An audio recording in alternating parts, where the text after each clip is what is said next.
This is ODAT Chat, your instant connection to recovery and community, one day at a time. This podcast may contain strong language, sexual content, and spiritual truth. Listener discretion is advised.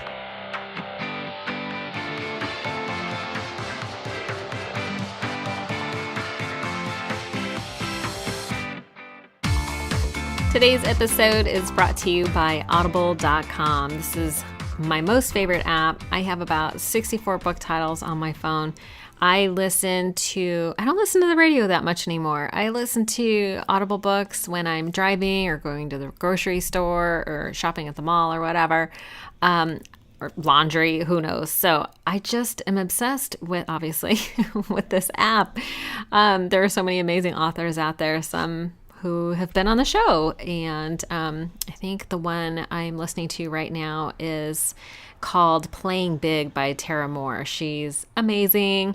So if you want to try it out, you can actually get your first one free by going to odatchat.com. On the right, there's the Audible button. If you sign up for a membership, you get your first book free. I hope you enjoy it as much as I do, and shoot me a message on Facebook. Let me know what you're listening to, and maybe we can talk about it on the podcast. Welcome to ODAT Chat. My name is Arlena, and I'll be your host. In case you're wondering what the heck ODAT stands for, it stands for One Day at a Time. The purpose of the podcast is to uncover root causes and conditions of addiction and to reveal the ideas and solutions that lead to healing and long-term recovery. I actually started the podcast out as a resentment, to be honest. I heard Joe Rogan and his guest discuss a mutual friend's alcoholism, and their ideas about the disease were so uninformed, it made me a little crazy. This is really my attempt at providing a platform for us to tell our side of the story and maybe educate the ignorant. Sorry, Joe. So there you have it. And in an effort to understand all paths to recovery, I invited my friend Michael Mason to the show. Michael shares how he was able to overcome his addiction to marijuana through a program called Celebrate Recovery, which is a Christian-based program.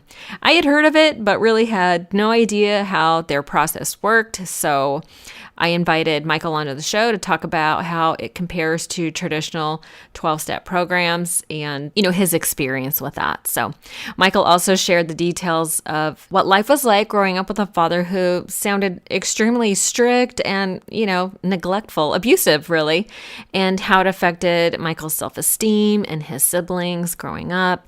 And listen, I'm just grateful to him for being so open and for being willing to share his story and educating me and my listeners about Celebrate Recovery. So with that, please enjoy this episode with Michael. Well, Michael, thank you so much for joining me on the ODAT Chat podcast. Thank you for having me, Arlena. I'm excited to be here. Great. Listen, you have a voice for radio. Oh my goodness. I've never heard that before. Thank you. I appreciate that. I'll have hear it all the look time. into doing something about that. Yeah. So, what's great is, we met, I was a host of a sales podcast, and it's still on iTunes, but that's how you and I met, was through our mutual love for podcasting. You also have a podcast on sales. Yeah, it's funny. I was on the search for what I like to call elite sales professionals, and in my search, I found you, and we turned out to have an awesome interview, and you were a great guest on my show. And the rest is kind of history. We've kept in contact. It's been over a year since we did that interview. And it's been awesome keeping in contact with you. I mean, you and I, we've shared things that have been going on as far as our careers. And we've both had some ups and downs in our careers over the past year, successes and defeats. And you've been a huge encouragement and support to me. And you let me kind of vent. And you've done the same with me as well. And I think we're both better for it. So it's a great relationship that we have with one another. And, because of that, I'm honored and consider myself very privileged to be on this podcast about recovery. Yeah, listen, and it's a topic that's near and dear to both our hearts. And it was so interesting the way it even came out, right? Because we met in a professional setting, and I don't typically discuss recovery in a professional setting unless I become friends with someone, you know. And it was just interesting how the conversation, how it came up casually in conversation that I was in recovery and that you were also in recovery. And that's why I asked you to be a guest, because you do recovery a little bit different than I do. I want to learn. So you got sober through Celebrate Recovery, is that right? That is correct. Yes, Celebrate Recovery is the organization that I not only go to as a member, but also am a facilitator of a small group there as well. And yeah, it's certainly changed my life, and it's helped me to overcome a number of what in Celebrate Recovery we like to call hurts, habits, and hangups. Hurts, habits, and hang. Oh, I like that. Okay. The issues of life, as we call them. Issues of life. Yeah, because we're all recovering from something, I think. But I'm definitely I have lots of questions for you about Celebrate Recovery and how all that works. So we'll get to that. But I typically like to start the podcast out with a little bit about your background. You know, family of origin stuff is always fascinating to me because I feel like it's in our early childhoods or maybe even later on that things happen, and sometimes it's traumatic. A lot of times there's like a lot of trauma that we don't know how to cope with, and then enter drugs and alcohol or a myriad of other things. But so I thought we would do is sort of start at the beginning, and maybe you can just tell me a little bit about what your family of origin was like. Sure, absolutely. I love to share that with you. So I'm the oldest of four boys, no girls. Four boys? I didn't know. Yes. Oh my God. And we're all pretty close in age. So I have one brother that's 1 year and 1 month younger than me. The third brother is, I think, about 3 years younger than me. And then the youngest of us is 5 years younger than I am. So we're all pretty close in age. And all four of us grew up with the same mom and the same dad, all in the same house. Wow. And I'm an 80s baby. So I was born in 82. And so we spent, yeah, I know, right? We spent our youth partially in San Jose, California. That's where me and my brother that's 1 year younger than me were both born. And actually the third brother was born in San Jose, California as well, too. So we spent probably the first third of our youth in San Jose with family on my mother's side. And then we moved to Dayton, Ohio to be close to my grandparents, my father's mother and father. And we spent a portion of our youth there as well. And then we moved to Phoenix, Arizona around junior high school. And we've been in Phoenix, Arizona ever since. My youth, it was fun, but it was also very challenging and difficult. And you made a great point, Arlena, about how the traumatic events that happen when you're young, they seem to spring up in your adulthood, and the issues of life that you're struggling with as an adult can probably be traced back to things that happened in your youth. And I say that to set up the conversation about my relationship with my father. So even though my parents, we all had the same mom, same dad, we all lived in the same house, my father, he was verbally abusive and emotionally detached. I didn't know that term as a child or a youth, but now as an adult and having gone through some recovery and reflecting back, I can identify these things. And then my mother, she was an amazing mom, but she was a nurse, so she was working and going to school at the same time. So mom was not at home very often.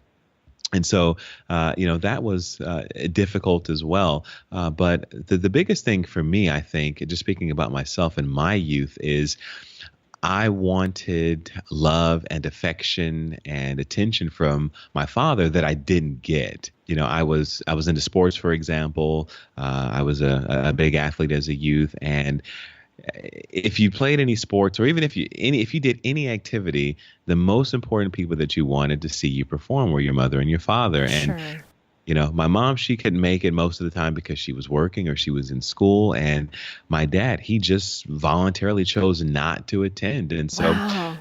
it was very heartbreaking to, I can remember my senior year in high school, the last home game of the year was like the game where the parents would come to the to the game, and and they'd be celebrated, and my parents weren't there, and that was emotionally scarring.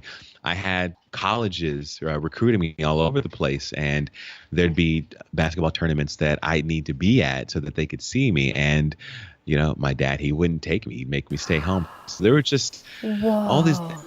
Yeah, it was pretty devastating, and it didn't just affect me; it affected my brothers as well. But kind of keeping the conversation on myself, being the oldest, I spoke out the most about the frustration and the treatment, and we had lots of verbal arguments. At one point in time, he kicked me out, and I stayed with my grandparents because he bugged me, just to say the least. Right? I couldn't understand why he treated us the way that he did, with the verbal abuse and just the emotional detachment. And it was just little things he would do and I'm in high school and I've got a 8 o'clock bedtime, or In high school?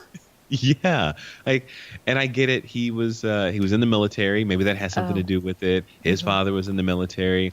I could imagine that might have some effect on it. But little things like that, or me and my brothers, we couldn't use the phone, past like 4 or 5 o'clock in the afternoon. He would literally turn the house phone off, and not to toot my own horn, but absolutely. And, me and my brothers, we're tall, we're handsome young guys. We were popular. And so you could imagine the phone ringing, and, we want to socialize with friends and such. And, we weren't able to do that. We weren't able to have friends over at the house. No friends at the growing house. up. No friends, not even cousins could come over. It was just, it was why I call him the warden. That's how we kind of put it. It felt like, a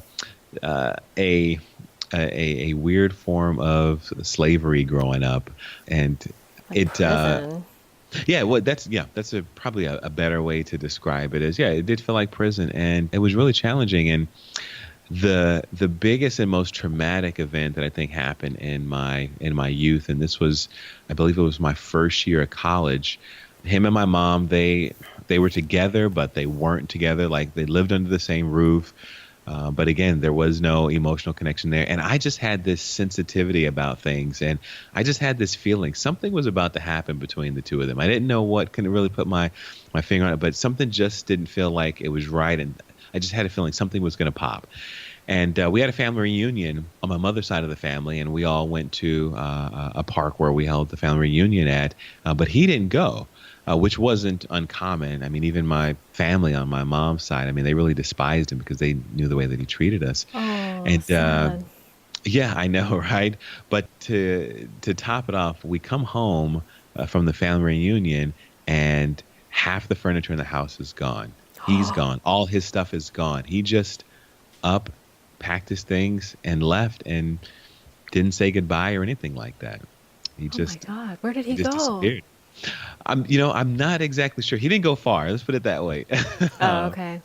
He didn't go very far. He stayed in Arizona, and it was probably the most anger and frustration, bitterness, rage I've probably felt in my life. And I am one of the most cool, calm, and collected individuals you'll probably ever meet. Mm-hmm. And, that move it brought out so much just disgust, from my father. And for, I don't know, 3 or 4 years, I didn't see him or hear from him, but I carried, all of this, baggage from my entire life experience with him, especially that event. And it's interesting. We were having a family, I think it was a Thanksgiving dinner at one of my aunt and uncle's house one year. And in walks through the door my dad. No way. And if you could have saw the look on my face, and if you took my temperature, I mean, my blood was boiling. I mean, it was one of those situations like, how dare you show your face? Just waltz back in like nothing happened. Right, exactly. And it was total shock. And it was so bad. I left. I left the dinner because I could not be in the same room as him. Nobody even warned you he was coming? No one that I know of knew he was coming. It was one of those he surprise. Just showed up? Yeah. And Wow, like that's everything was cool. bold. Like, I know, right? I That's so know. And ballsy. I guess I'm fortunate that, I've I've got some family that know how to keep their calm as well too. And so, nothing, violent broke out. And I mean, it's probably a good idea that I left. Yeah. I just couldn't believe it. And, to make matters worse, this would happen like often. He would just pop up at, family events on my mom's side, and I would leave every time for a good 2 years. If he showed up, that was my cue to leave the building. Wow. And because I couldn't stand to see him. I couldn't stand to, be in his presence. And I just, again, had a lot of pent up hate and anger and frustration towards him, and unforgiveness, for everything that he had said, everything he did, the things he didn't do that I thought he should have as a father. As a result of all of that, it caused me to have some serious issues as an adult. And Yeah. things like people pleasing, codependency, fear of rejection, fear of failure. These were all things that began to form within me as a result of the broken relationship I had with my father, the expectations I had of him that weren't met, and the disappointment that came from that. And then all of the, him abandoning, my mom, me and my brothers. It was pretty traumatic. And not to mention when he left, my mom couldn't take care of the mortgage by herself, and Oh, we shoot. were all in school. And so But the this house happened when you were like in high school? I had just graduated high school. I When think, he in my left? first year of college. Yeah, I was. Oh, your first year of college. Yeah, it was my first year of college. Yeah, he left, and so the house went into foreclosure. Oh my We God. lost the house. Oh my God. That's Yeah, awful. yeah, it was pretty. Yeah, it was pretty devastating. It was, but you know what? As bad as that is, Arlena, the story actually, it works out okay. You have no idea, and I can thank, being part of a recovery group for that, actually. So, I don't know. You want me to stop there and give you a second to ask some Sure. questions, or Yeah, keep I going? am super curious about, I'm just curious about your dad. You said he was former military. What branch of the military was he from? He was in the Navy, and He was in the his Navy. father, my grandfather, was in the Navy as well. But it's interesting, though, my grandfather, his father, he was an amazing grandfather. I almost model myself after him. He was Oh, a okay. man of integrity. He was a family man. He was a role model for me. He gave me great advice. I'm fortunate that both grandfathers on both sides of my family were really amazing men, and they helped me to develop my character. And I would even say, as a youth, that my grandfathers were more of fathers to me than my own father was, because of the examples that they set. So Was your father a drinker at all? he drank and he smoked marijuana as well. Okay, so would you say your father was probably an alcoholic? Yeah, I think so. Okay, yeah. Do you know what happened to your dad that caused, well, you may or may not know, because it doesn't sound like he shared too much with you. So do you have any clues as to what shut him down so hard? He didn't that is one of the interesting things about my father, is that even though we lived under the same roof as one another, for, I don't know, 18 years of my life, his past is quite the It's a mystery for me. mystery. I don't know a whole lot about, him as a person. I've had conversations with some aunts and uncles regarding him, and His siblings? yeah, and they had some similar, things to say about him, that he, as a teenager, and when he was in college, I don't know, he was just Just different. always this way, yeah. Yeah. Yeah. Oh, that's interesting. So, your mom being the nurse and being absent, did you ever hold her responsible for the way you and your brothers were being treated? Like, were you upset? Did you ever like get mad at her for not either sticking up for you or leaving or trying to bridge that gap between No, you and the boys and your dad? no, I never did. My mom, I saw how hard she worked. And, when she wasn't working, she did everything she could to take care of us. Yeah. She did a great job. I never held her responsible for the actions of my father or the circumstances that we were dealing with, because she Absolutely. was Yeah. going through it as well too. I would see them argue and fight, regularly. She knew the way that he treated us, and she stuck up for us. She did not support his behavior in any capacity. And so I felt like, her and my brothers, we were all on the same team going through this, this Yeah. traumatic experience You together. never questioned her staying or. Oh, absolutely. I remember very clearly having a conversation with Mom, and I'm like Yeah. a junior or senior in high school. I'm like, Mom, like, Yeah. what are you doing with this guy? Like, why? Like, it's not where I remember having that, that heart to heart with my mom, and she didn't say anything that I can recall. But I certainly remember having that conversation with her, like, he's not good And for wanting us. better for your mom. That must have been So a hard conversation for you to have with her. it was, yeah, it was definitely tough. We had a really good rapport, me and my mom, and it's funny. And now as adults, we have so much in common. She's a very laid back and relaxed, and kind of a no a Hakuna Matata, no worries kind of a person. Just like, the issues of life just kind of roll off her back, and she just kind of rolls with it. And she's very even keeled, not too high, too low. And I think that I got that from her. Yeah, and it 'Cause seems I'm to me not like that when too. there are people with really strong personalities, it's almost like their equal opposite has to be present. You know what I mean? It's like it almost sounds like she was your father's equal opposite. Yes, they were absolutely yin and yang, Right? Because without a nature is question. always seeking balance, right? And it's like you can't have two talkers, like you don't see two talkers married to each other. You know what I mean? Absolutely. No, I know. It's funny. I make that joke about me and my wife because we're total opposites. We're total yin and yang.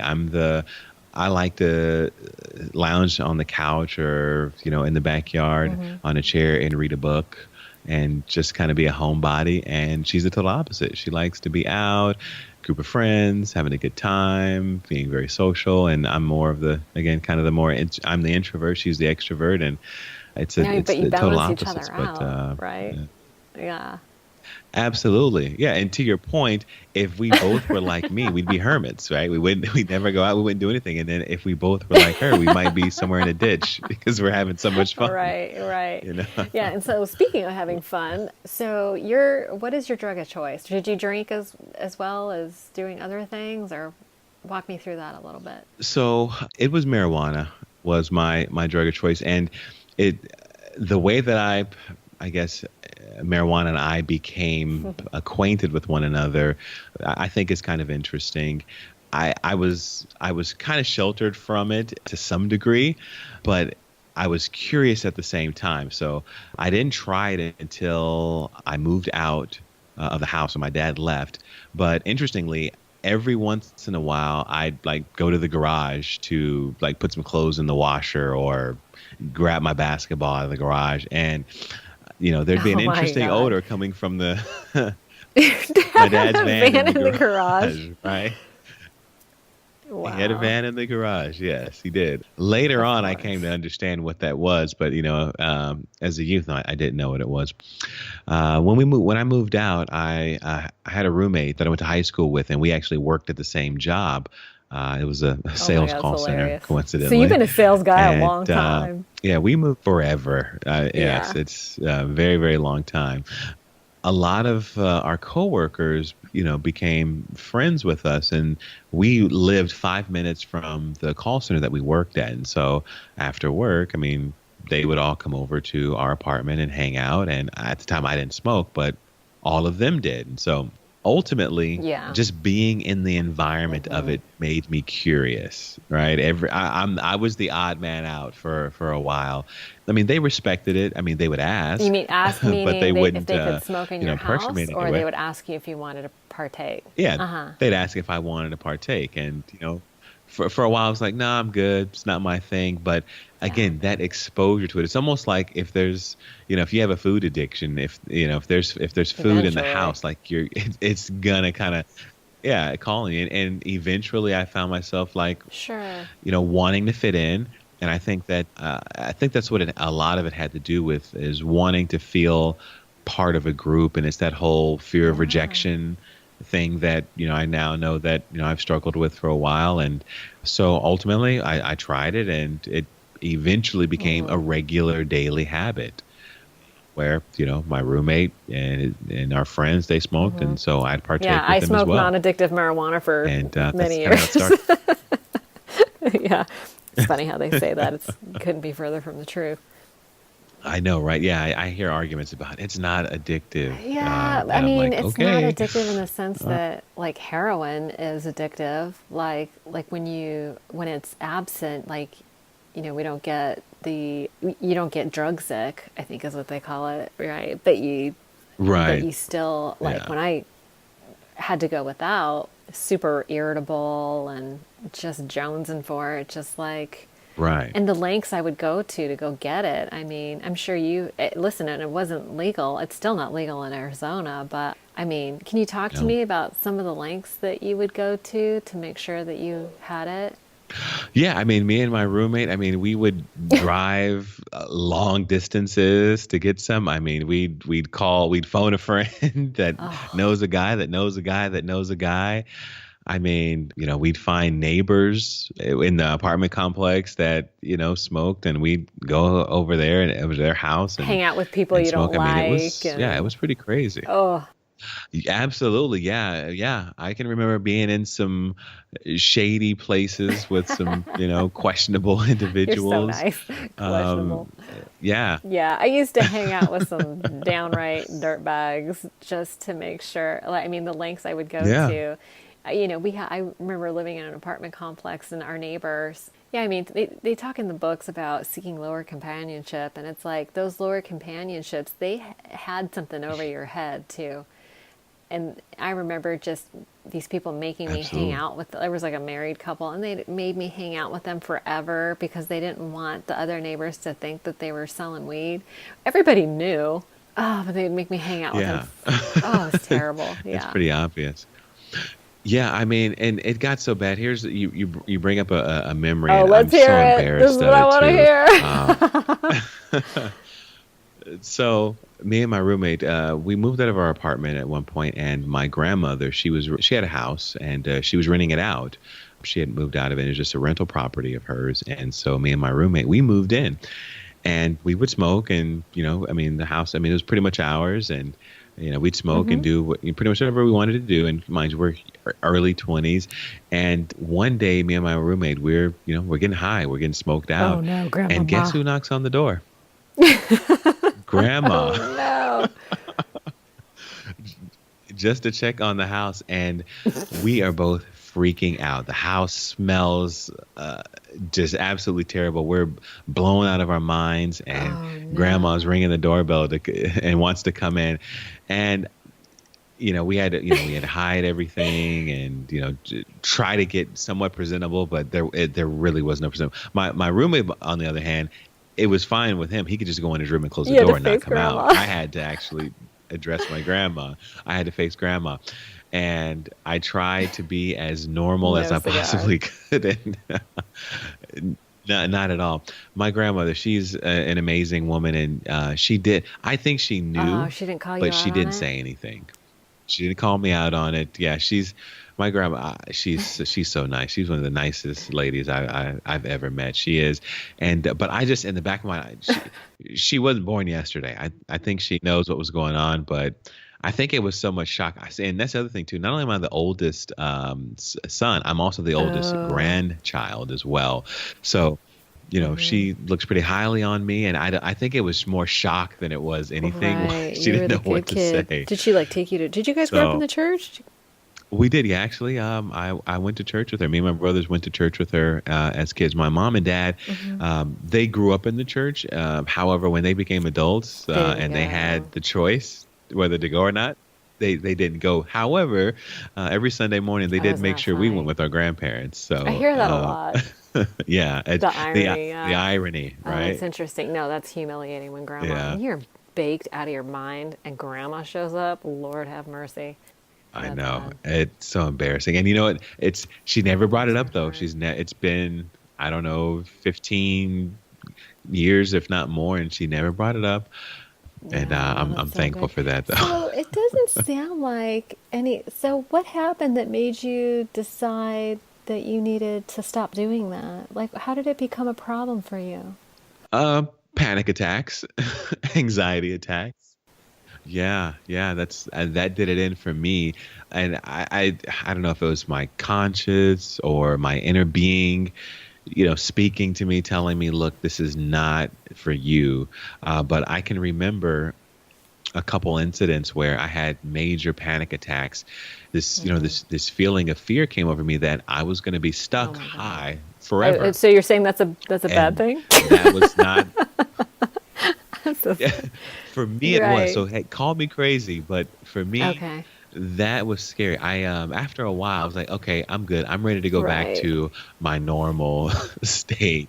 This is getting a little bit too weird. I'm feeling and seeing things a little Oh, bit too yeah. differently. And so, I mean, there's one incident in particular. There's a couple I can think of actually. One was me and my roommate when we lived in the apartment complex. We went to go smoke next door with our neighbor. He was our age, and he was a sketchy character. I mean, I wouldn't go hang out with him, on a regular daily basis. But we were out of You weed, and hang so out. he had weed, and so we went over to his house. Right? Yeah, exactly. It's like Right. you find a way to get your fix, and so we smoked with him and went back to our apartment, and my roommate went in his room to go play video games or something. I went in my room. I don't know what was in whatever we smoked from him, but it just made me completely paranoid, and the anxiety and this sense of I'm not gonna ever come down. I'm gonna be stuck high like Right. this, and it just freaked me out. And I was just like, I never want to feel like that again. Needless to say, I did smoke again after that bad trip. Uh, but another situation was, I smoked and I felt that anxiety again. And this is actually another Thanksgiving. It was like Thanksgiving Day, and we were going over to my then fiance, now wife's parents' house for Thanksgiving, and I was baked out of my mind, and I just felt like her dad could tell I was He's just gonna kill high out of you. my mind, and yeah, right, exactly. My future father-in-law, and I'm baked out of my mind at his house for Thanksgiving, and it was embarrassing, and it was kind of disappointing. Like, he didn't say anything to me, but I felt a sense of embarrassment and Right. disappointment. Like, I'm better than this, and I shouldn't be doing this. And it's situations like that. I kept having these reoccurring anxiety attacks and freakouts whenever I would smoke, and that's what ultimately that was one of the things. I won't say the only thing, but that was one of the things that made it very clear to me that this is not for me, because I got to a point Yeah. where I didn't enjoy being high. I Right. was not having a good time like A everybody else was horrible having. I was time. having a horrible time, and I mean, part of me would like to believe that that's God, or my inner man rejecting that, just because it's the path that I'm on, and the things that I do now, the life that I live, the people that are in my life, and the people's lives that I intend to touch. I can't be under those types of influences and have the impact and the calling that I believe that I have. And I think Oh, that has something absolutely. to do with Yeah. it as well too. And did you find though that you were having difficulty stopping, even though it was causing you a lot of problems? Is that why you turned to Celebrate Recovery? Ye- Yes, it was a problem. I think it was Hmm. because of the environment I was in. This is like this is like 2005 to 2010-ish. I was the people that I spent my time with, like my friends, my coworkers, my roommate, like the people I spent the most time with, they all smoke. So it was always around me. And that made it hard not to, participate in it. I did not have the same kind of willpower in my early 20s as I Right. have now in my mid 30s. I was not, I wasn't as comfortable as I am now with who I am and, what's important to me. I didn't have core values and principles in my early 20s. I just wanted to fit in with I wanted to be Right. part of something. I didn't want to be alone. You know what I mean? And so that led me to be very easily, persuaded into, doing things that I really didn't want to do, but I did to be, part of the, Yeah. part of the crew, part of the group, and Yeah, that's all part of that. not be rejected. People-pleasing mentality, that codependency. Yeah, codependency, and wanting people to like me. So that was that. Now, Celebrate Recovery, it was interesting how it came about. Me and my fiance at the time, now wife, we started going to church. Like, yeah, I grew up in the church, but after I moved out, I didn't have anybody that made me go to church, and so for several years, I didn't go at all. But after one of those major like anxiety, trips and freakouts, a friend of mine invited me and her to church. And it was just out of the blue. It was like, it's my birthday today, and the only thing I want for my birthday is for my friends to go to church with me. And I hadn't been in years. Me and her had never been together, but it just felt like the timing was like perfect. Like we didn't even think of it. We were like, absolutely, yes, we'll be there. And so we went to this church, had never been to it before. Her and I had never been to church together. Already? She actually grew up. No, we were not married. We had been boyfriend and girlfriend since high school. So I did marry my high school sweetheart. Oh my God, that's adorable. I married my high school sweetheart, and we weren't married yet. We were together as boyfriend and girlfriend for 10 years before we actually got married. I think it was at least 10 years. We got together in 2008. We were married in 2007. So almost 10 years together before we got married. But anyway, we went to this church, and we had never felt so much love and compassion from total strangers like this ever. It was just the most comforting and amazing feeling. It was just, it was unbelievable.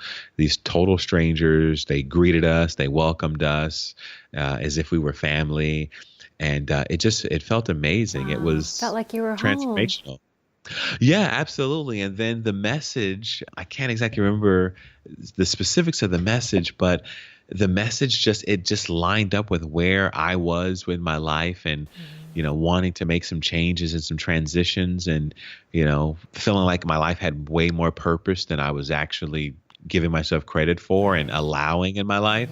And I really resonated with that message. And so after that, we never went back to that particular church with my friend, but we immediately started going to church with my grandmother, the one that caught me, super high in her house that I was renting out.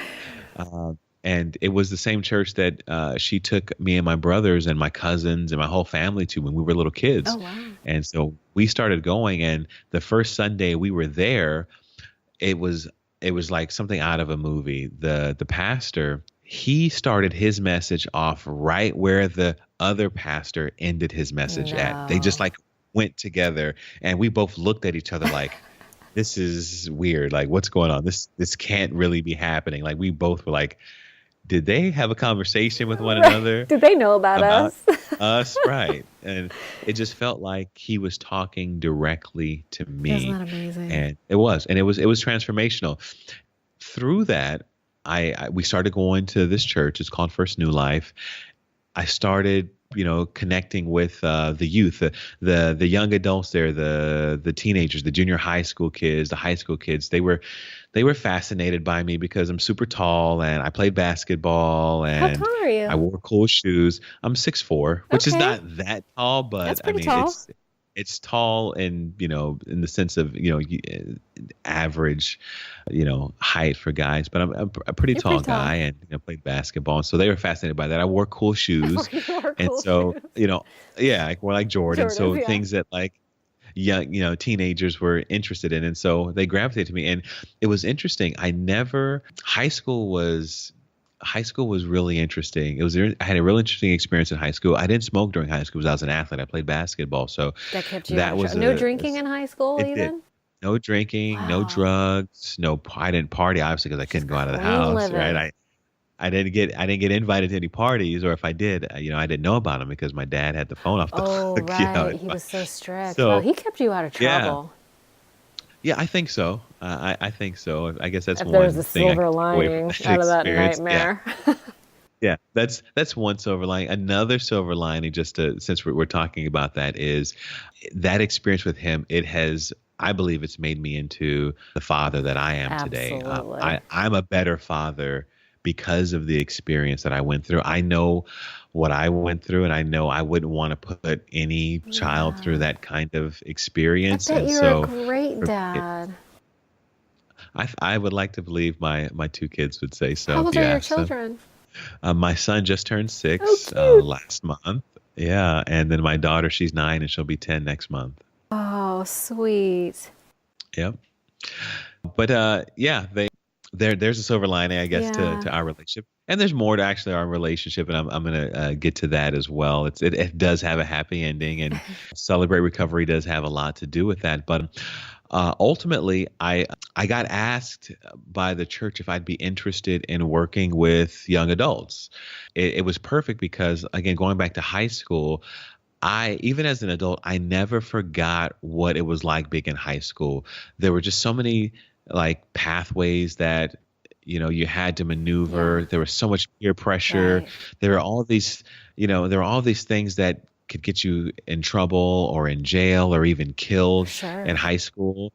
Drugs, sex, diseases, alcohol, violence. I mean, it was just Was there really a lot of fun and violence crazy. at your high school? There was, What yeah. kind of a I neighborhood went did you to. grow up in? So it's interesting. I started off at a fairly nice high school, not in the neighborhood that I grew up in, because I wanted to play Oh, basketball for one of the top level schools in the state. The high school was called Marcos Deniza. So that's where I went my freshman year. And though there wasn't a lot of violence there, it did have its fair share of racism. And there actually, I don't know why, but there were several suicides in my freshman year. what? Yeah, it was How crazy. many? Uh, at least 3, I Oh believe. my So Lord. this is 1996. So yeah, Oh, there were suicides. There were several like car accidents oh, on the main street right in front of the high school students. oh, And that's it was crazy. But then I crazy. transferred closer to where I live just because. I mean, it was taking me like 2 hours to catch the city bus. I was Uh, taking like city buses to get there, and I would get home at like 9, 10 o'clock at night after oh practice my and have to God. be up at 5 to catch the 3 or 4 buses to get there. It was exhausting. So Because you were not after getting my a ride from anybody. no, exactly. Dad wasn't Not that offering to much give you a fun. ride to school. And no, he was not. And mom Jerk. couldn't because mom's at school or at work. So yeah, it was up to me. And so I Wow. made the one of the main reasons why I went there. One was basketball, but also I didn't want to be in. I didn't want to go to the high school nearby because I had heard the stories about fighting and riots and drugs Oh, and all those things, and I didn't want to be around that. I'm kind of a nerd. I'm kind of a square. At least I'd like to think of myself you're a as. And mellow dude. I was. Nothing wrong with Yeah, that. exactly. I'm a peace and harmony kind of guy. I'm a lover, not a fighter type. And Yeah, so you're a weed I didn't smoker. want You to be don't part of fight. that. Right. Yeah. It's all peace and love, man. Right. And, You a hippie. but yeah, exactly. But I had to, I had to I had to do it because I just couldn't take the travel issues anymore. Yeah. And so I went, and I think like my first day there, it was like something like right out of a movie. There was like a riot, Oh, and SWAT teams on campus, and I mean, there were blacks against Mexicans and kids throwing garbage cans and fighting, and I mean, what? it freaked me out. I was like, what did I sign up for, right? But Wow. I was there, and I mean, it was pretty crazy. But that experience, I saw all the the issues that Oh, students and my friends were going through, and that stuff resonated with me even after high school was over. And not to mention, I met my wife there, and so all wasn't bad. And mm, but I say all that to say that that experience, I wanted to encourage and support the youth and the kids oh, from the community that went to the church. And so I knew, though, I heard a voice in my head one day when I was there that was like, you're not going to be effective in being a mentor and an inspiration and motivation to these young people unless you deal with some issues in your life. I heard a voice tell me that. wow. And then I had a guy, I kid you not, I had a guy walk up to me that was like the facilitator for Celebrate Recovery, which I hadn't heard of at the time. And he asked me, he's like, "Hey, you should come to Celebrate Recovery on Tuesdays." And I'm like, Why? okay. Yeah. I was like, okay. And he's like, just come. And he became my mentor shortly after that. And I did start going to what I didn't know at the time was a recovery group. Oh, But interesting. He saw right through it just your felt right. shenanigans. Yeah. Yeah. Wow, that's It was amazing. crazy. Did he later then tell you that he could tell you were high? No, he didn't. Like, No. no, I guess I've been fortunate that either What is up with I these don't get codependent upside high, people? or them, yeah, not wanting to tell me. I've never had anybody call me out on it. I guess I've been Well, fortunate. you're tall and scary, and- maybe. yeah. Wow, that's amazing. Okay, so Yeah. he pulls you into Celebrate Recovery, and you start getting your act together. Now, I know very little about, so I'm 12-step oriented. So can you break it down for me, like how Celebrate Recovery works? Absolutely. So Celebrate Recovery, it's a Christ-centered program. It's all founded on like biblical truth. Okay. Celebrate Recovery, like AA, it is a 12-step program. Oh, it is. Yes, it is a 12-step program. It has 12 steps. Okay. And they are biblically based 12 steps. And if you put them side by side to your AA 12 steps, they are very, very similar. I guess the biggest difference is that these have a biblical foundation behind them. There are also 8 principles in Celebrate Recovery as well, and those are based off of the Beatitudes, which you can find in Matthew. That's where Jesus has a conversation where he talks about a number of different things, and they are very, very similar. You would be surprised how much in common Celebrate Recovery, or CR as we call it, Okay. have with AA 12 steps. Oh, okay. Yeah. One major difference is that it's not limited to alcohol or drugs. Celebrate Recovery has no limits and no boundaries to what hurt, habit, hang up, addiction issue of life you're dealing with. So it can be, a drug addiction. It could be a sex addiction. It could be a food addiction. It can be codependency.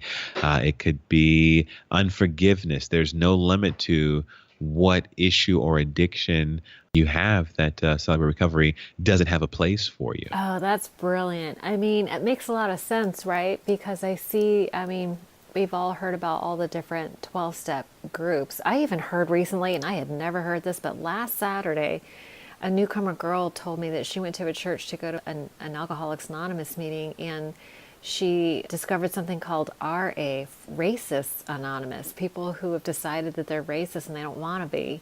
Bless their hearts. I had never heard of such a thing. Have you? No. Is my head in the sand?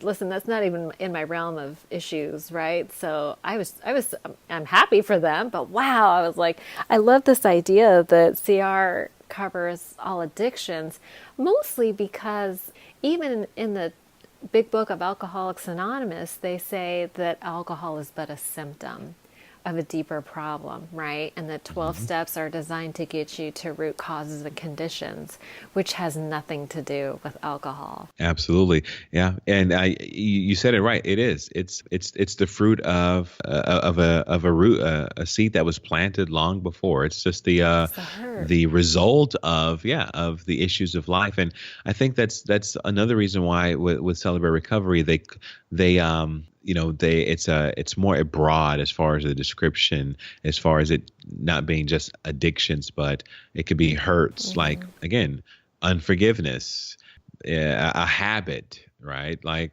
smoking cigarettes or smoking marijuana, a hang up. It can be, it's very broad. And I think for me, it helped me to realize that there can be a challenge or an issue in your life, and it's not limited to drugs and alcohol. Right. Yeah. Yeah. No, I mean, it's so funny because, I'm 12-step oriented. So you hear people talking in meetings a lot about playing whack-a-mole, right? Like your character defects pop up, and, if you don't deal with the root cause of whatever it is that's eating at you, we may not be doing drugs or drinking alcohol anymore, but there's certainly I remember when I first got sober, they told me to watch out for switching addictions. The whole, like, you could listen, I wish I could have exercised or worked too much, because then I would have been in great shape with a bunch of money, but that's not my, not my get down. The only thing I do in moderation is recovery and exercise, it seems like. But no, I get it. Yeah, that makes perfect sense that they. So let me ask you this though: if you go to, what is the form? First of all, what is the format of a Celebrate Recovery meeting like? Sure. That's a really good question. Normally, they start off with what we call fellowship, and it's kind of a meet and greet where, everyone is basically coming in to wherever you're having it at. I mean, it can be, a lot of times it's held at a church, but sometimes it's not. It's held at, youth centers or community centers. I mean, you can pretty much hold it anywhere, even at someone's home for that matter. And we'll do a meet and greet. And then, at least where I go, we start off with an introduction and a welcome to first-time visitors. It's really important that if someone's there and it's their first time, you make them feel comfortable. You make them feel welcome and invited, and no pressure, of course. Right. And then we'll do a couple songs that. Oh, they're singing? Yeah, they're singing. Yeah, there's praise and worship. So there's usually a couple of songs. Okay. And they usually have something to do with, victory or freedom and, breaking free from, the issues of life or salvation and things of that nature, healing and restoration. And then we go through the 12 steps. And so we all stand up and we have them on a screen, and we all read the 12 steps and or the 8 principles to celebrate recovery. And we'll have a big group lesson where everybody is, in the same building together, and we'll either watch a testimony from someone that has gone through all 12 of the steps, or we'll have a speaker that will actually talk about one of the steps as they're broken down into lessons. And then after that, we'll break up into groups. There are groups for females only. There are groups for males only. And then we have a group for teenagers, one for male teenagers, one for female teenagers. So very similar to AA, you will never see male and female in the same share group. They are all separate and male and female. I really like that idea. Yes, for many reasons. I'm sure Although, yeah, many reasons. But there's no co-ed meetings? There are not. In Celebrate Recovery, there are no co-ed meetings. And one reason for that, and I guess the one that sticks out to me is, let's just say, for example, someone shares something very personal in that group. Let's say, someone shares something very intimate, very personal in the group, and someone of the opposite sex has not quite made it to recovery, uses that as a manipulation ploy. You know what I mean? To take advantage of someone. And so that's not the only reason, but I know for me, that's the one that really sticks out as to why it's not healthy to mix the sexes in the groups, which is why we separate. Also, it's not a good idea to do family members in the same groups as well, too, because it can make it uncomfortable for one or the other to be open and honest and share, because they may have some issues with that person, right? So, for example, a mother and a daughter in the same group is probably not going to be a good idea. And so we also we try to separate family members as well, too, for obvious reasons. Right, that's interesting. And do you, the Celebrate Recovery get, so like in 12-step meetings, people will be sent there by the court system. Yes. Do you guys get people? We do. Really? Yes, do? Adults and youth are sent to Celebrate Recovery. So we have several regular people that come, and it's part of their recovery or their legal responsibilities for whatever their issues are. Men and women that are part of group homes, sometimes even whole group homes, come to meetings as well too. Oh, wow, that's amazing. It's interesting though. I attend a lot of meetings that are mixed. I do love the women's meetings because you can be more vulnerable.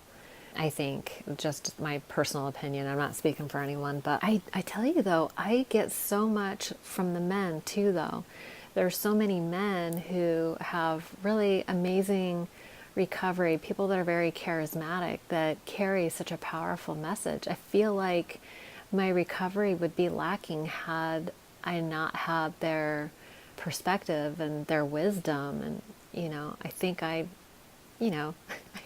wonder if the women, and vice versa, right? There's a lot of women in my community who have very powerful messages that benefit the men as well. Is there any?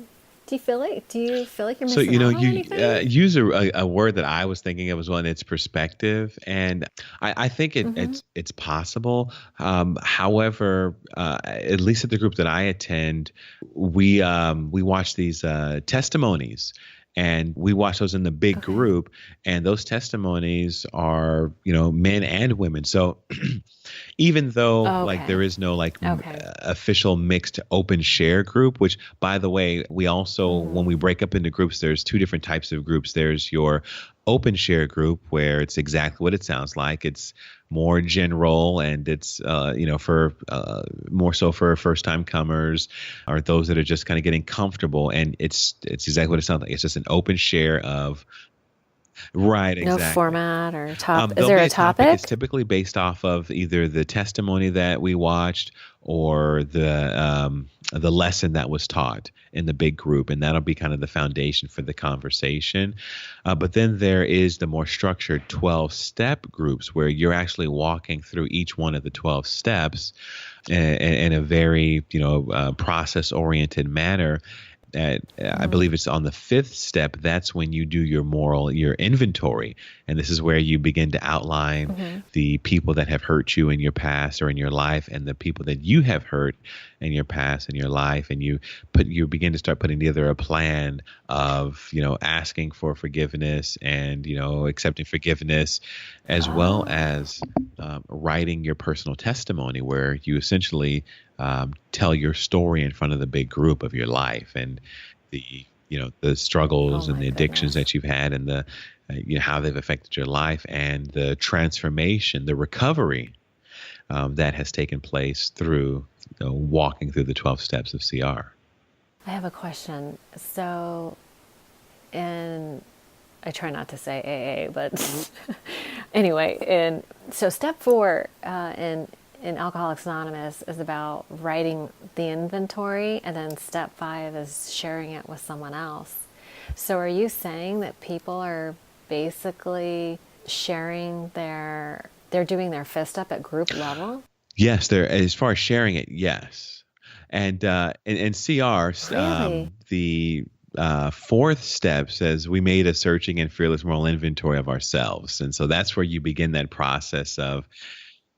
Exactly. That's the writing part. And then it's later on in step 8, you make a list of all the persons that you've harmed, and, become willing to make amends to them all.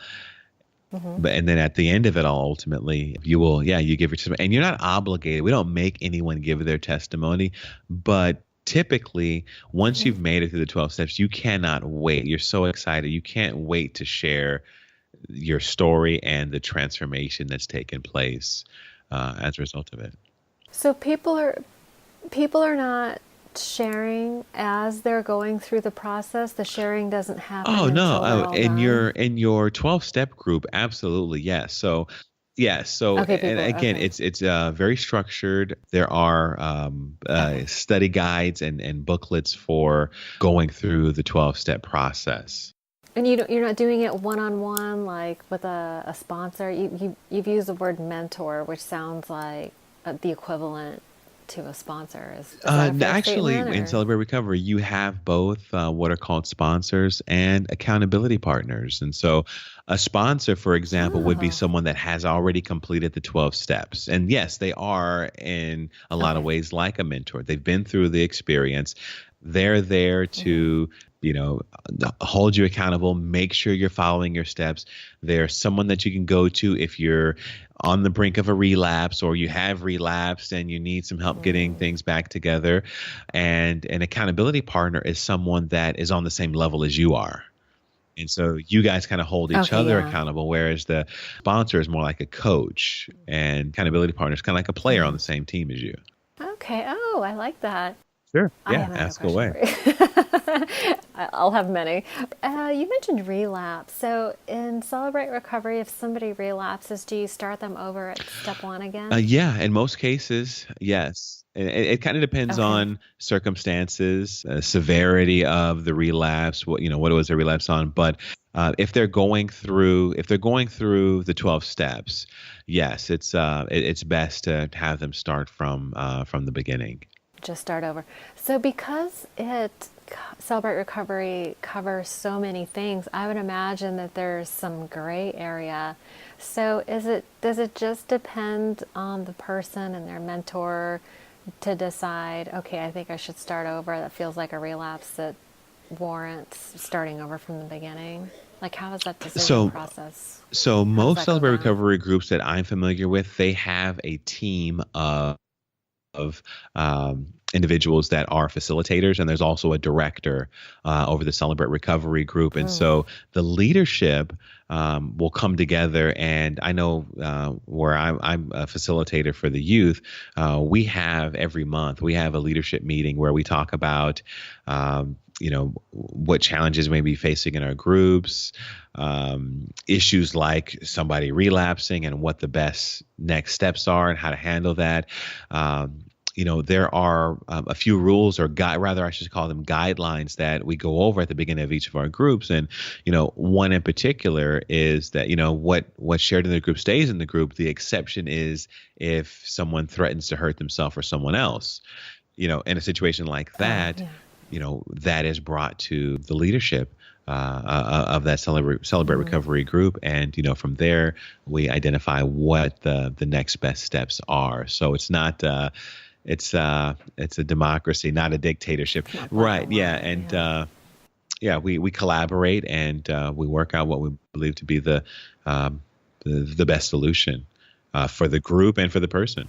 And is that in the presence of the person, or it's the discussion is happening without that person being Yeah, that present? typically happens just within the leadership. And uh, however, there are situations, circumstances where the person can be brought in to have a conversation with their facilitator and the director.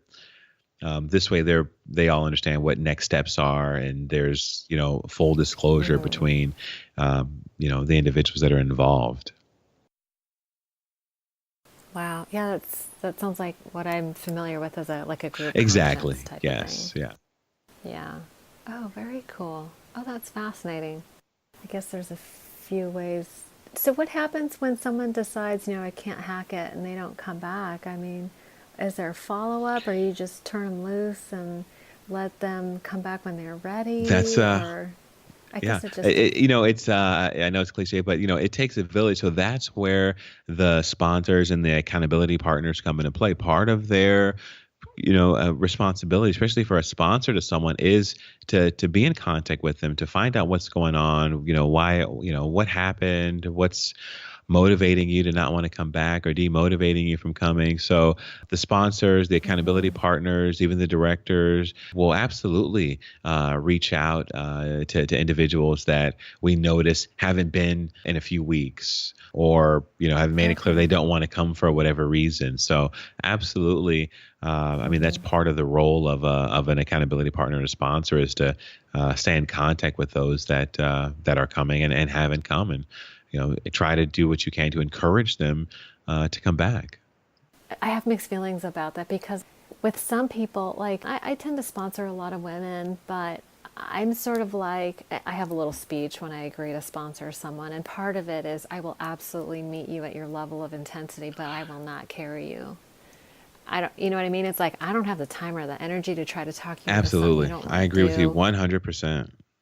But it breaks my heart, and I'm torn sometimes because I'll be at a meeting and I'll hear somebody who has come back and they say, oh, so and so wouldn't let me go. They hounded me, and we all kind of giggle about it. I'm so grateful that they stuck by me and they could see through my BS, and I'm they're grateful, right? And so part of me is like, oh well, maybe I should be a little more aggressive, but it's really a tough call to you can't make somebody get clean and No, you sober, can't want it more right? than they. You reminded me of a situation where when I first got in, I was like super on fire for saving youth, and and I was Yeah. mentoring a group of like troubled teenage boys. Like they all had issues where they had been locked up at some point in time, and some multiple times, and they Oh, were coming to group. That was part of their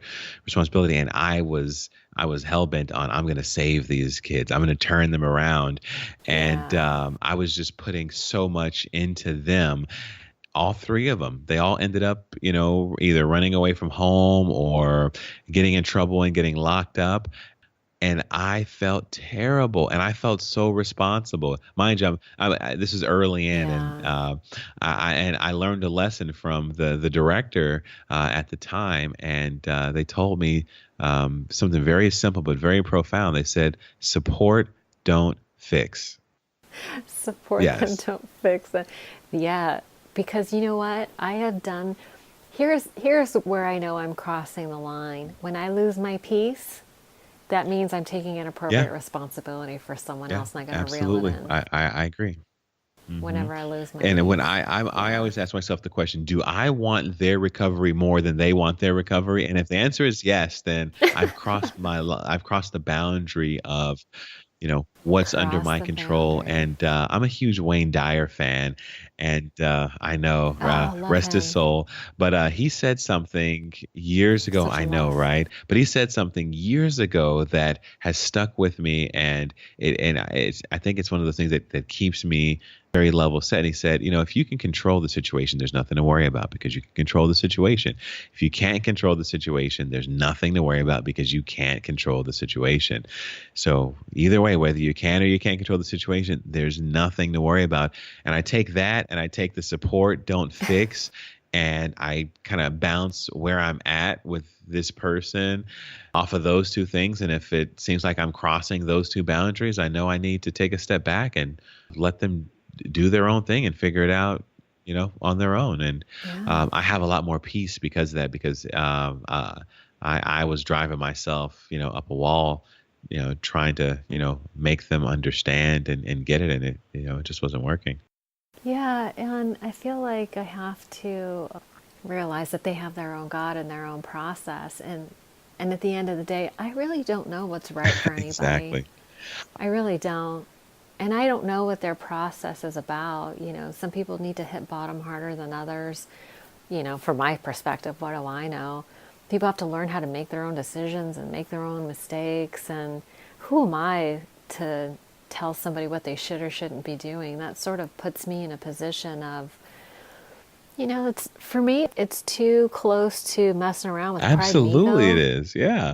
I mean, if you Yeah. reminded me of another saying that we have, and when we are in like control issue mode, we have to say, "I'm Uh-huh. not God," and that's what that really is. Is when you're trying to Yeah. make someone, yeah, you really Trying are to trying play to play God. God. And the other thing that I always think about is I can barely manage to control myself. How could I possibly control and make somebody else do something, right? It's like I can't fix I know, me. it's like you're in How am my I going to head right fix now. somebody else if Yeah. I can't fix Yeah. myself? And you know what? I love that thought because you know where else that applies for me is in forgiveness. When I'm working on my character defects, I like to do this process called if you spot it, Mm, you got it, right? And so the process, I'll just, loosely is that if typically this happens in some kind of relationship, whether it's a family relationship or a work relationship or a friendship, where something comes up, right? And I feel the urge to start judging this person, I'll go ahead and assign the labels. That person's selfish, they're self seeking, they're attention seeking, they're self pity, whatever it is, right? And I'll go ahead and assign the labels. And the hard part is to then say, okay, where am I those things? Where do I have those characteristics? And it's a very like pride swallowing siege sometimes because my pride and ego and all my defensive is wants to deny that I have those character defects. But I have learned that people are just mirrors, right? They're reflecting back to you what you love or don't love about yourself. And when I'm in conflict with somebody, if I can just ask God for help and look at those character defects, what are they in essence? It's the seven deadly sins, right? Where if I can just sit with it and pray about it over time, maybe like over a week or 2 weeks, it will be revealed to me where I am displaying those same character defects. And when I can get to the place of empathy for that person, like, you know what, I'm wrestling with this same exact character defect, maybe at a different degree, or maybe in a slightly different scenario, but in the essence, it's all about selfishness, self-centeredness, or you know what I'm saying? Like all those seven deadly sins. I go back to that place that you just mentioned. It's like, I am really doing my best to be a good person and address these character defects, and it's hard, and I'm trying.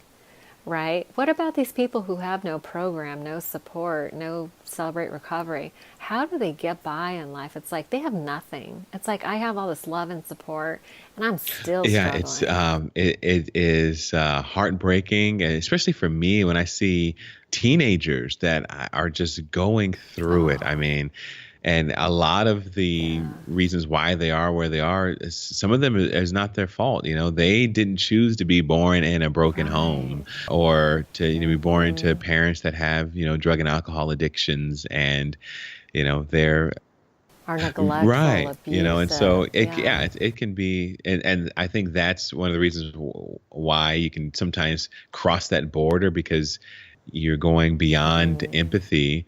And you just want to help some of these people because, like you said, they don't know what to do. They don't know how to help themselves. They're not aware of. They don't know about reflection on, what you're going through and the root causes of it. Like someone that has maybe gone through a recovery group or has been a leader and understands the process of healing and restoration and transformation. And so, yeah, it's definitely it's tough. It can be very tough. Yeah, and it sounds like you have to practice a lot of self-care and be very present and have that mindfulness in the moment to know when you're crossing the boundaries. But I think with kids, that must be so absolutely. hard, No, you hit it right just on the head. kids. I cannot be effective with them if I'm not taking care of myself. I just can't. And I mean, more important than CR for me was to have a positive impact and be a role model for young adults, particularly male, young adults. I couldn't do that in the state that I was in before Celebrate Recovery, before I admitted that I had some serious, problems, and that my life was out of control and that it was unmanageable. And that's part of the 12 steps, that there were issues in my past that were, really having an impact on me in the present, and would continue to if I didn't begin to address them in a healthy, systematic, and I think for me, a biblical way. And I say all that to, again, tie the bow on my whole me and my dad relationship. So I'm in Celebrate Recovery, and I'm not a leader at this time. I'm coming, and I go every week, and I've been going since 2008 to Celebrate Recovery. Thank you. I think it was around 2012 or 2013. I finally finished the 12 steps. Like, I had gone all the way through the 12 steps. I had written my testimony about my life story, and I told my story in front of the whole church. And I was sobbing and crying. There was snot running down my nose. But I tell you what, when I finished, the weight and the burden that was lifted off of me was unbelievable. And I really and truly, I felt a weight, a physical, spiritual, emotional, relational forgiving weight lifted off of me. And I felt free. I felt different. I felt more open and honest, transparent, and just comfortable in who I was. I still had, and I still to this day have, character defects. What? But that process Michael, was very freeing. are you free of that, all that resentment? One of the hardest things Wow. about that process That is a was miracle. forgiving my dad, which I did. That was the hardest one. I did. I genuinely and sincerely forgave him for everything that he did. Wow. And today we have a healthy relationship with one another. I'm Really? not I'm sure joking. he's a Yeah, different person too now, right? I am. I absolutely am. I don't think about it. I don't Did hold it he against him. He did was he ever over get my any house help? for my son's birthday, actually, in February. He was over here for the party, and Oh. you You know, don't think you'll ever sit he him lives down and like ask 10 him what minutes down the happened to street from him? me. And so, we talk on the phone. He texts me all the time. He texts my wife. He's Feel, very different. yeah, you just feel at peace, like He's you the just same feel guy, at but he's peace with so it, and you different. don't need to know. He's so much cooler now. And I don't know what happened to him. I don't know. Again, his life is still a mystery to me. Um, yeah. Of And course. Yeah. you know what? I never thought about it, but it's not impossible. It could definitely happen. Right. Yeah, yeah, it sounds like what you're talking about is just really true Yeah, I think acceptance. that's what it's. You Part know, of me, I can sense in him. He knows what courage he to change the did. things he's I can doing. sense. I can sense the disappointment in himself, and for me, it's Absolutely. just like I can handle it, but I don't need it to be free. If that makes any Yeah. sense. Yeah, yeah. I accept the things I can't. It's serenity prayer. I accept the things I cannot You don't change. play ball with I dad. change the things that I can. Yeah, I've been able to do that with him, and that wouldn't have been possible without Celebrate Recovery. There's no way that I would have been able to let go of, all those things that happened in my youth, and but I can say now that I Oh. have, and I mean, don't get me wrong. It's not like we're playing catch with each other. Or, we're not reliving. Mhm. Yeah, we're not reliving things that we didn't get to do as father and son when I was, Absolutely. And as long as you have in high peace, school living you at home. know, But again, we have a that's healthy really what dialogue with one matters. another.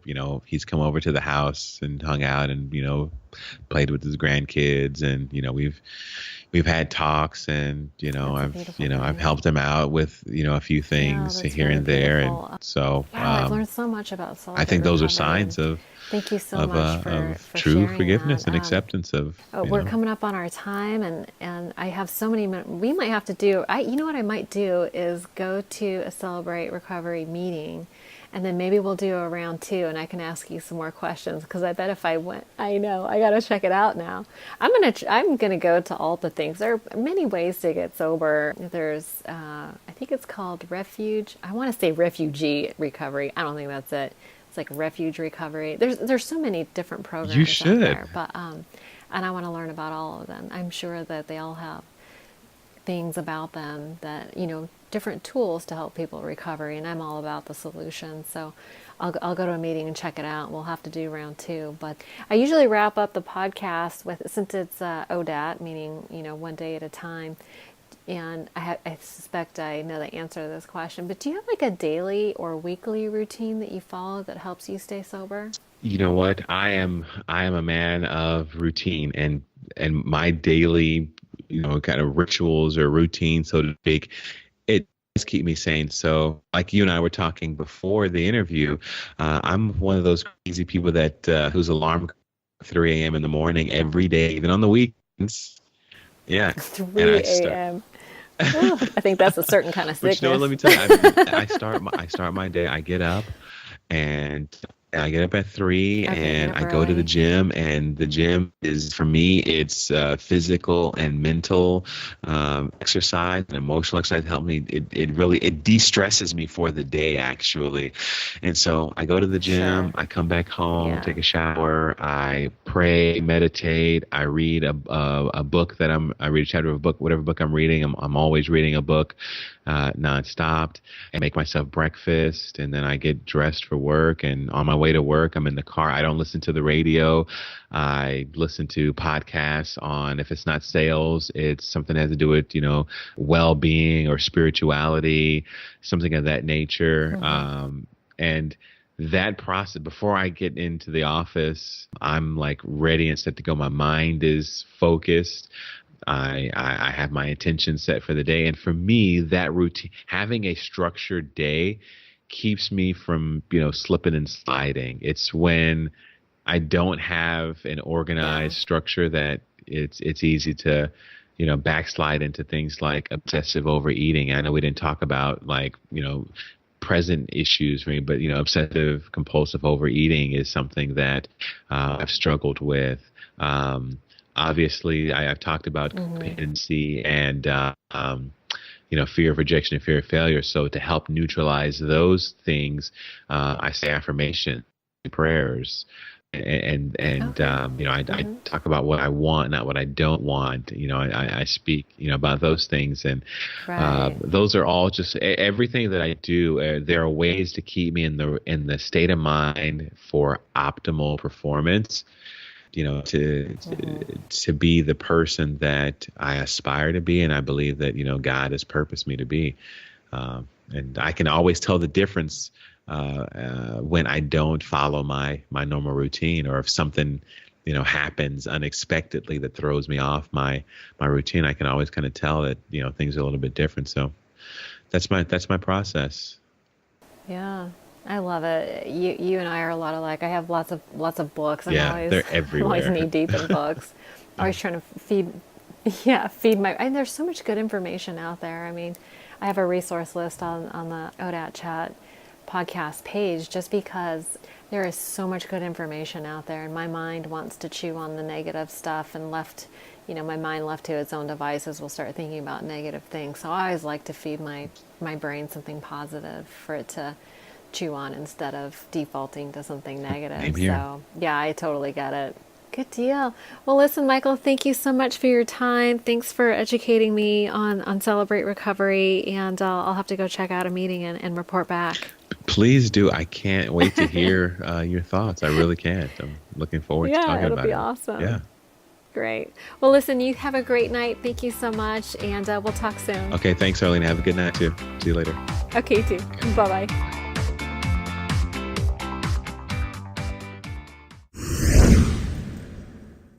One last thing before you go, if you enjoyed the podcast today, please don't forget to subscribe on iTunes or Stitcher and leave a review. And if you'd like to make a donation to the podcast and help me keep the lights on, you can do so by visiting odatchat.com. There's a donation button or membership button on the right-hand side. Have a great day. Thank you so much for joining us.